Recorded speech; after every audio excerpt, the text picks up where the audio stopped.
What's up, guys? It's Brandon Flash.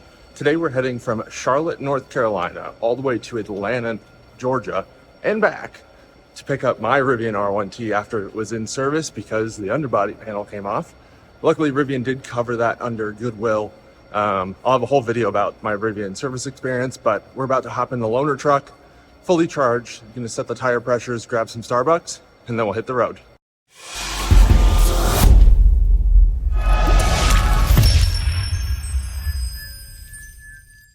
So I'm using the onboard air compressor here to set all the tire pressures to 52 PSI.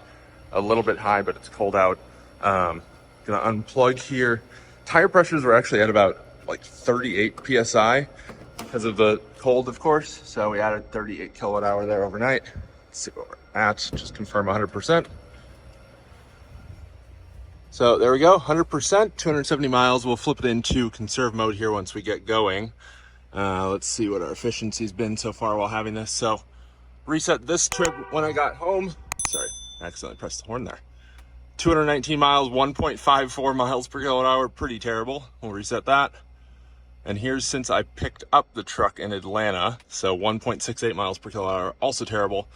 Aiming to get over 2.1-ish. So that way we can make it all the way to Georgia without stopping, or all the way to the service center without stopping. We're gonna go ahead and remove that charging stop. I think that should be doable as long as we drive reasonably. So go anyway. There we can see the whole trip. That charging stop, or sorry, that one's Greenville. So that's the Electrify America in Greenville. That was pretty rough last time, but I think I'm gonna stop on the way back just to check it out. That's Commerce, I believe. That one was also pretty rough last time. If you haven't already, definitely check out the previous video. Let's check on tire pressure here. So it's doing the thing where it adds, checks. So we're at 51 PSI there. And then we'll move it over to other tire over here. But you can see pretty nice Rivian blue with ocean, or not with Ocean Coast, with Black Mountain interior. And this is a launch edition, which is different than my Adventure, but pretty much the same. Seems like sometimes the air compressor doesn't want to actually stay on and run it all the way up to the tire pressure. And I know it does its pause thing, but it seems to just stop. So I've been having to kind of press the play button every couple seconds here to get it going. And it's actually really annoying. I've never had this happen before on my truck. After a significantly more annoying process than it should have been setting the tire pressures, they are hopefully finally set to 50-ish PSI. Factory recommended is 48 PSI, but I just put them too high for sake of rounding and because it's cold out, so it'll probably continue to drop. But time to go grab some Starbucks and then we'll hit the road for 248 miles and hopefully we can make it on one charge. So that way we don't have a delay in that regard. Got the Starbucks, Trenta strawberry acai. No inclusions, light ice, no water, and let's get the show on the road, saying we'll get there about 3:15. It's gonna be a long one. It's 11 o'clock now. It seems my tire pressures are relatively close. I'd say that driver front is a bit high, but whatever, close enough.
Well, we're just down the street from the Rivian Service Center. We've driven 244.8 miles.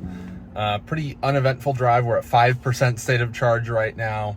I'll show you the stats in just a minute, but we were able to drive all the way through without having to stop and charge at all. On the way back here after I pick up my truck in just a moment. No, actually, there's a Rivian that just came in on a tow truck. Not sure if it's a delivery or what, but we're probably going to stop at maybe 1 or 2 chargers. I also want to stop by the REI in Greenville, South Carolina, because on the Rivian Adventure Network map, it shows Greenville, South Carolina is coming soon. And it appears to be roughly in the area of the REI there. And just given that Rivian has built quite a few Rivian Adventure Network sites at REIs around the country, it seems like it would be plausibly at REI in Greenville. So we'll stop by there, see if there's any indications that construction is happening or will be happening. I did look on the county website and the city website for permits from Rivian. I'm not an expert in looking up permits and things like that, but there was nothing that I could find that seemed to lead to things being in progress, but who knows, maybe that's not the case. But let me show you the stats from this trip, and then we're going to go get my truck. So there we have it, 5% state of charge, 13 miles remaining. You can actually see Rivian there. So we're like very close. 244.8 miles driven, 61 mile per hour average, 2.08 miles per kilowatt hour, and we used about 118 kilowatt hour, which seems a little low for being at 5% state of charge. There we have how many miles I've put on it since getting this loaner. So we put about 400 kilowatt hours through it. Quite a few, actually. And I think a lot of that was the tire pressure. So, wow, that's actually quite efficient there. Once these tires got up to temp, they did get a little high, but I think that helped our efficiency for this leg anyway, for that. But put about 22 hours of driving on this Rivian. That's quite a bit. Well, maybe not driving entirely, but some of that may have just been being in the truck. I spend a decent amount of time in my truck on my laptop for various reasons. So 1.8 miles per kilowatt hour, which is lower than my truck's average. I'm gonna sign out of my Spotify here before I forget. Maybe? No, it's because I'm not in park. That helps. And log out. There we go. That way, whoever gets this truck next won't have my Spotify logged in. I didn't pair my phone or anything. I already did clear my navigation history, but I'll show you how to do that. So you go into the settings down there, gear icon, and then you scroll down. Clear, and clear. I left the save destinations because they had the service center itself there. I don't know what that is. Probably someone else's saved destination. Who knows? Actually, that may be... No, that's not the service center in Tennessee, because that's near Nashville, and that's more than 2 hours away. But you can see where we are there outside Atlanta, and let's head over to Rivian and go get my truck and take down my radar detector. Just generally get a little more organized here. Dang, so many trucks here at Rivian. Lots of R1S, R1T. Just looks really nice. Yellow, red, forest green. We've got white, we've got silver. That's silver, man. That looks really good, actually.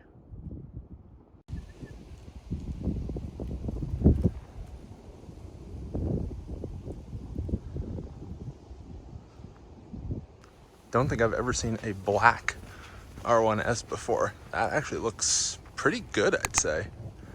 With the black roof. Dang. Well, we're back in my truck. They charge it to 100% by my request. And we are now ready to head home. Just see roughly what it will say, if it will even think that we'll make it there. So it wants us to stop in Greenville, which is not ideal. But let's just do it, see what happens. Go there. I did reset my trip here, so they put like 10 miles on it for the different testing that they did for the different concerns I had. And let's get on the road. So all my concerns, I would say, were addressed by the service visit. I'll make a whole video about the whole service experience and go through the different items I had done. but they replaced the underbody panel, of course. Actually, I should pull over and just take a look out of curiosity here. Let's pull in this parking lot right here, and I'll show you the panel. We'll jack it up into highest suspension mode. Let's put it into off-road, go off-road, highest. So let's pull in here and I'll show you the underbody panel in place. I mean, hopefully. I haven't looked myself yet, so we'll find out together, given that it should be replaced.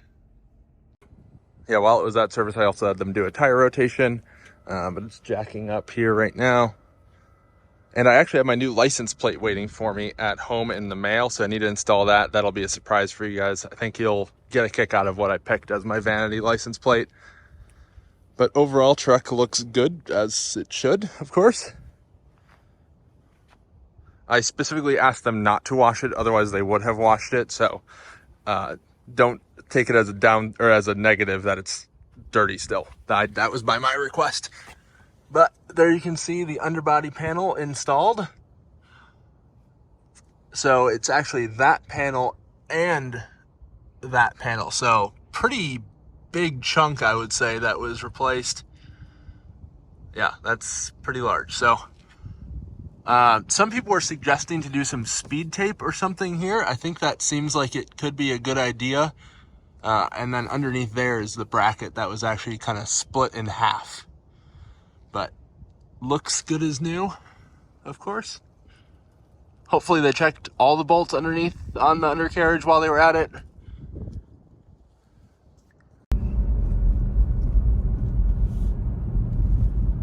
One of the reasons I want to stop at the Greenville Electrify America is that, according to the Electrify America app, 3 out of the 4 are working now rather than the 1 out of 4 that were working when I was there last week, literally 1 week ago. It's Saturday to Saturday. So I want to do a little bit of a reality check on that and see if that's actually the case and if they actually fixed 2 more of them.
Just arriving in Greenville, South Carolina. We're going to be stopping at the REI first because it's kind of on the way to the Electrify America. Looks like 3 out of the 4 stalls are available at Electrify America, so we'll see if that holds true once we actually get there. I might actually just try every stall just out of curiosity to see if what they're reporting is accurate, but one way to find out. So let's head to the REI. We're half a mile away, and it's actually right off the interstate. Pretty much a perfect location for DC fast charging, actually. So if I were Rivian, this is probably where I would try to put the charging. And you actually have a transformer right there already. Obviously you need another one, but easier to tap into the primary. I don't see any signs of charging being installed here, at least not right now. So let's actually go closer to the Whole Foods. Or not Whole Foods, REI and Whole Foods. This is basically a Rivian owner's paradise, having Whole Foods and REI next to each other and potentially Rivian charging. There's Bolt EUV there. Coincidental.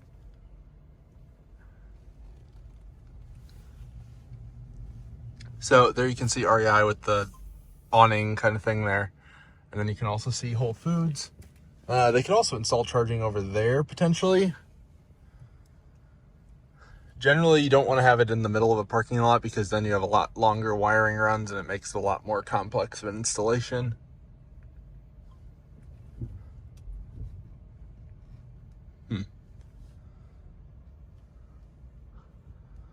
This is potentially a pretty good spot for charging, though. Let's just troll around the back of the parking lot here a bit. Not seeing anything that leads me to believe there's charging installation happening yet.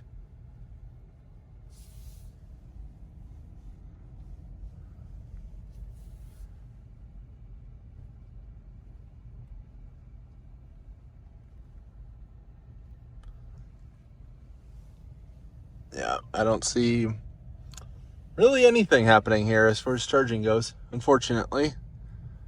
I was really hoping there would be charging happening-ish. Yeah, that would be a pretty good spot right there as well, potentially.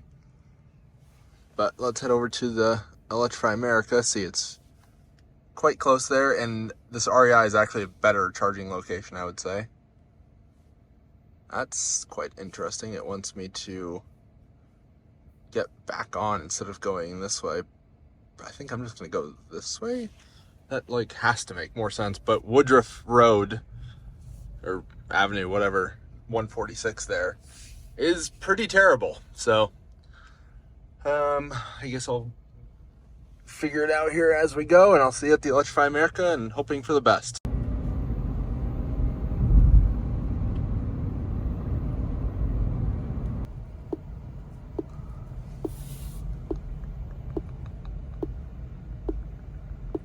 We just arrived to the Electrify America, and we're at 33% state of charge. And we've driven 148.4 miles with 1.82 mile per kilowatt hour average.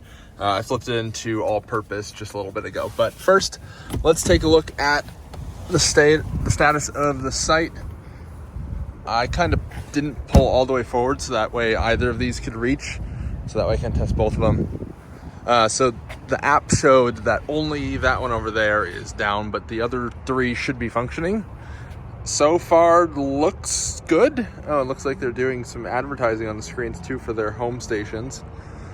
Kind of interesting. So that appears fine, but it also appeared fine last time when it didn't work. This one also appears fine. These new screens are really bright. This one, cable management is still broken and shows as unavailable, so not promising there. That one you can't even try.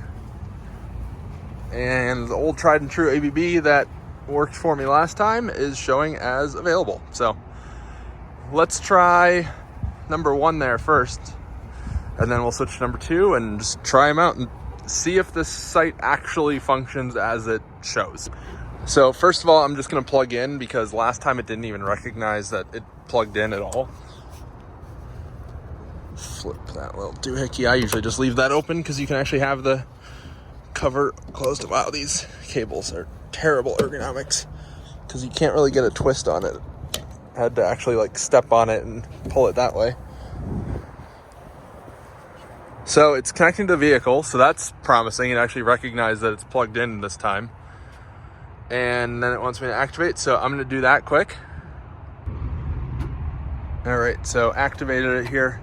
Now let's see if we actually start charging. It said, thank you for choosing Electrify America. We'll see if we get some green lights here. There we go, we've got a green light on the taillight, so that's promising.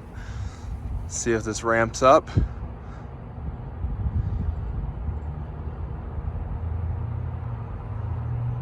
Okay, for a second I was a little concerned because it didn't ramp fully up. 51 kilowatt is concerning. Should definitely be getting better than that. Let's see what the truck says.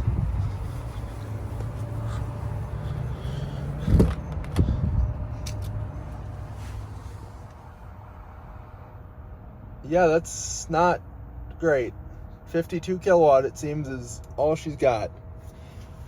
See if it gives a pop-up on the Rivian screen showing what's limiting it, because usually it'll say limited by charge station or like limited by battery cooling, something like that. So we'll just give it a second.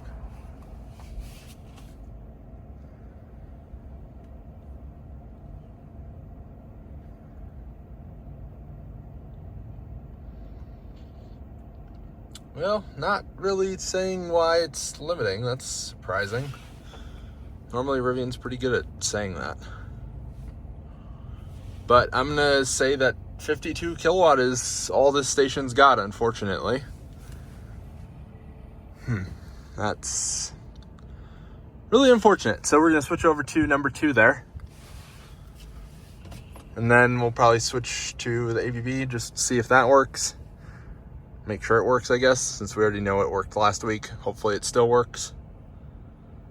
But yeah, holding steady at 52 kilowatt. Really not ideal. I'll stop charging here on the screen. And then we'll swap to that one. All right, so just plugged in here on number 2. It says connecting to vehicle. We'll see if it actually works. Let's go over to the vehicle screen here. Mostly because I'm cold. It's 45 degrees outside, which is not super warm. Let's see what kind of speeds we get and how long it takes to initiate. Things are progressing there, so that's good. Ooh, man, 45 degrees is cold. I have to switch jackets. Heard the contactors click, so that's promising. Let's see if we get more than 52 kilowatts. Hopefully we do. There we go. That's promising.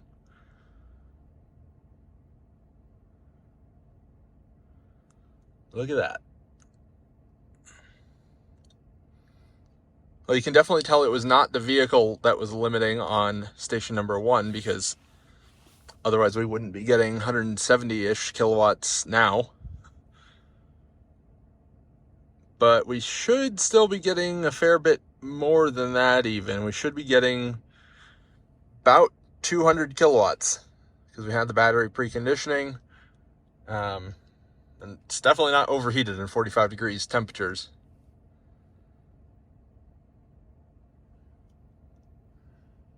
It seems to be kind of hunting a little bit as far as power level, which is kind of interesting. Let's see.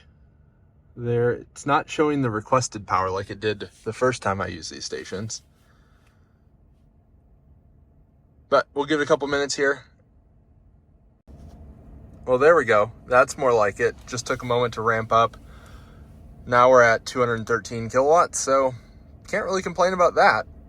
That's operating as it should. Well, someone else is using number 4 here with their ID4. I suspect that 52 kilowatts is due to the battery temperature rather than the station in this case. But we're just about done charging, then we'll get back on the road. So we've added 45 kilowatt hour in 16 minutes. That's pretty darn solid. And we're not getting the battery or charging slow due to battery cooling message because it's cold. But let's just see how far we have to go. I think it's only like 100 miles home.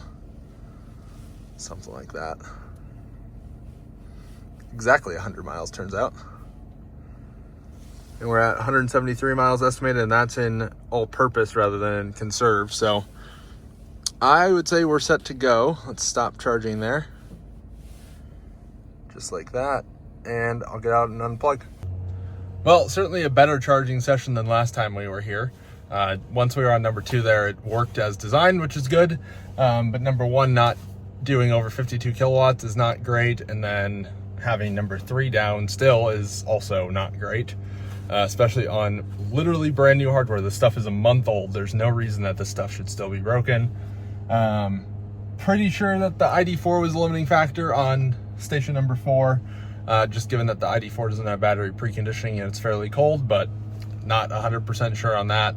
And an Ioniq 5 just showed up there. They're using the spot that I was in. They were going to try and use number 3 that was broken, but I kind of yelled at them as they pulled in, being like, hey, use number 2. You'll actually get full power there. But time to hit the road. Let's get home. I want to wash my truck. There's like some bird crap on the glass roof and just overall kind of dirty from, I think it sat outside a little bit while I was at service.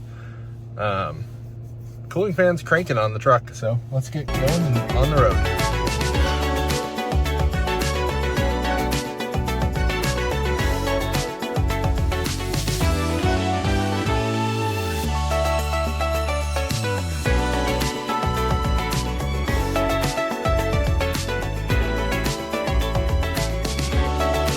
Going to the grocery store, gonna grab some food for dinner. It's like 8:30 at night and just about home. 247.6 miles driven in my truck on the way home, so that puts us just shy of 500 miles for the day total. 1.82 miles per kilowatt hour. Overall, pretty decent trip today. Glad I charged to 100% and then just drove nicely to get to the service center. I think that worked out quite well. Just because the Greenville location is so annoying to get to more than anything else. There really needs to just be a better charger location around Greenville, because that's really the only geographic area that makes sense for charging between Atlanta and Charlotte. But it's really not fun to get to. But at least it was better than it was last time. The Greenville Electrify America is doing better, but still really not great. So I don't know. What do you think of this trip? Do you think this was an improvement? Would you be willing to slow down a bit like I did in order to not have to charge, or would you rather drive more quickly and charge? That's typically how I operate. But if you haven't already, hit the like button, hit the subscribe button. Thank you for watching. We'll see you on the next one.